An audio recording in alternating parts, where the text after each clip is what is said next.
317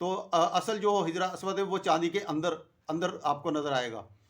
تو اس طرح سے اس بندے نے خانہ کعبے کی دیواریں توڑی اور ہجرہ اسود کی بے حرمتی کری، اور اسے اٹھا کر وہ اونٹ پر لاد کر یہ وہاں پر اپنے علاقے میں لے گیا۔ الحجرہ اس کا جو علاقہ تھا، الحجرہ مرکز تھا جہاں پر اس نے اپنا کوئی محل وغیرہ بنایا ہوا تھا۔ یہ بحرین کے اندر کوئی علاقہ ہے الحجرہ، تو اس نے وہاں پر ہجرہ اسود جو تھا وہاں پر یہ لے گیا تھا۔ اس کے بعد مکے کے اندر ہی یہ پھر اس نے لوگوں کا قتل عام کیا۔ بتاتے ہیں کہ اس نے تقریباً اس وقت حاجی حضرات آئے ہوئے تھے اور اس نے حج کے موقع پر ہی یہ کام دکھایا تھا اور قتل عام بھی کیا۔ اور جب قتل عام کیا تو تقریباً 35,000 کے لوگ، 35,000 اس وقت بتایا جاتا کہ حاجیوں کا اس نے قتل عام کیا اور ان کو لوٹا بھی، ساتھ میں پھر ہجرہ اسود بھی یہ ساتھ اپنے لے گیا تھا۔ تو کچھ غیرت مند وہاں کے جو عرب کے لوگ تھے، غیرت مند تھے جو مکے میں رہتے تھے، انہوں نے اس کو غیرت دلوائی کہ یہ تم غلط کر رہے ہو، اللہ کا عذاب تمہارے اوپر آئے گا، ایسا ایسا۔ اس نے اس غصے کی بنا پر اس نے ایک گھوڑا اپنا رکھا ہوا تھا سدایا ہوا، اس نے اپنے گھوڑے کو سیٹی ماری تو اس گھوڑے نے خانہ کعبے کے قریب آن کر پیشاب کر دیا۔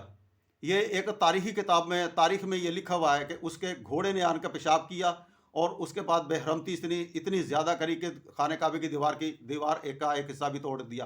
اس کے بعد یہ جو ہجرہ اسود تھا یہ اپنے ساتھ لے گیا اور 20 سال تک یہ ہجرہ اسود اس نے واپس نہیں کیا، 20 سال تک۔ پھر کسی خلیفہ کا کوئی دور تھا، اس نے پھر اس کو لعنت منامت کری کہ یار یہ تم اچھا نہیں کر رہے، تم یہ کم سے کم تم یہ خانہ کعبے کی دیوار میں اس کو نصب کرنا ہے۔ اور 20 سال سے خانہ کعبہ جو ہے ہجرہ اسود سے محروم ہے اور لوگ اسی طرح سے ہی حج کر کے چلے جاتے تھے۔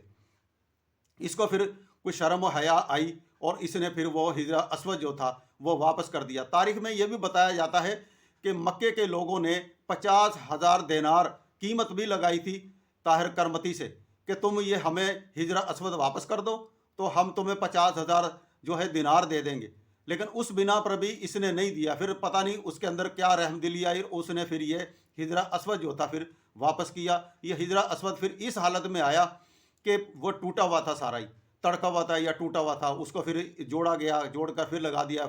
پھر جب مکے کی یہ حکومت آئی عربوں کی تو پھر عربوں نے پھر اس کے اوپر جو تھا چاندی کا پتھر چڑھا کر یہ پھر اس کو جوڑا، پھر اس کو نصب کر دیا گیا اس جگہ پر۔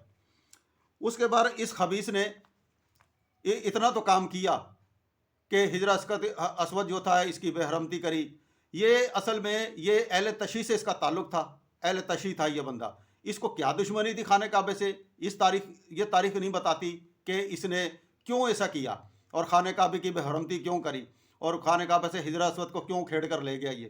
اور یہ تاریخ میں اس کا نام بھی لکھا جائے گا، بدبختوں میں لکھا جائے گا کہ اس نے یہ کام جو کیا تھا یہ بہت غلط کیا تھا یہ مسلمان ہی لیکن تھا یہ اہل تشیعوں میں سے، بحرین کا رہنے والا تھا یہ، الحجرہ اس کا مرکز تھا اور وہاں پہ اس نے اپنا محل بنایا ہوا تھا۔ تو یہ تاریخ تھی اس کی۔ تو ابو طاہر جو تھا، ہمارے بہت سے ایسے تاریخوں میں ایسے بہت سے لوگ گزرے ہیں۔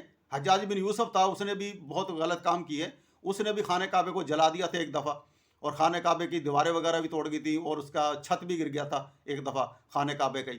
تو یہ حجاج بن یوسف کے دور میں یہ واقعہ پیش آیا تھا، وہ بھی مسلمان۔ اچھے لفظوں میں بھی یاد کیا جاتا ہے حجاج بن یوسف کو اور برے لفظوں میں بھی یاد کیا جاتا ہے۔ اب یہ نہیں کہا جا سکتا کہ وہ اہل تشیع تھا تو یہ بندہ جو تھا یہ دوسرے فرقے سے تعلق رکھتا تھا۔ مسلمانوں کو جہاں داؤ لگا ہے اس نے یہ کام کیا ہے۔ تو میری ویڈیو لمبی ہوتی ہے تو اس وجہ سے میں ویڈیو کو مختصر کر کے سنانا چاہتا ہوں تاکہ لوگوں تک میرا میسج جلد سے جلد پہنچے اور لوگوں کو تاریخی کتب تو تاریخی لوگ یہ پڑھ نہیں سکتے، تو اس لیے میں نے مختصر کر کے تاریخ اسلام میں سے یہ واقعات نکالے ہیں آپ لوگوں کے لیے۔ آپ لوگ اسے پڑھیں اور دیکھیں، سوچیں اور سمجھیں کہ ہمارے مسلمان کیا کیا کچھ کرتے رہے۔ اور یہ جو پتھر کا دوبارہ آنا تھا اور خانہ کعبے میں جو دوبارہ 20 سال کے بعد دوبارہ پتھر ہجرہ اسود نصب ہوا تھا، 339 ہجری کو یہ نصب کیا گیا تھا پتھر۔ تو اس طرح سے ویڈیو میری جو ہے میں اپنے دوستوں سے یہ کہتا ہوں، گزارش کرتا ہوں کہ میری ویڈیو شیئر کرا کریں، دوستوں تک پہنچایا کریں، کیونکہ ویڈیو جو تاریخی کتب سے یا قرآن پاک سے میں آیات نکالتا ہوں، اس میں بہت محنت لگتی ہے، پھر جا کر ایک لیکچر بنتا ہے۔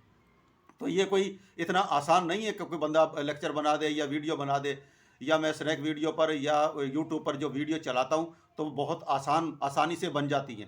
ایک ویڈیو کو بنانے میں بہت ٹائم لگتا ہے، اور ایک لیکچر تیار کرنے میں مجھے 3-4 دن لگ جاتے ہیں، اس کی تاریخوں کو کھولنے میں، اس کے اندر سے مواد نکالنے میں۔ تو اس لیے آپ کی حوصلہ افزائی جب آتی ہے تو مجھے خوشی ہوتی ہے کہ اگر 10 بندے بھی میری ویڈیو کو لائک کرتے ہیں تو مجھے میری حوصلہ افزائی ہوتی ہے کہ میری معلومات لوگوں نے لی ہے۔ اگر میری معلومات میں کوئی کمی بیشی ہو اور کسی ایسے بندے کو میرے سے زیادہ معلومات ہے تو وہ بھی ویڈیو جاری کرے، تاکہ میں بھی اس ویڈیو کو دیکھوں کہ شاید میری کوئی غلطی تو نہیں کہیں ہو گئی۔ تو اس طرح سے میں ویڈیو کو ختم کرتا ہوں۔ اللہ حافظ۔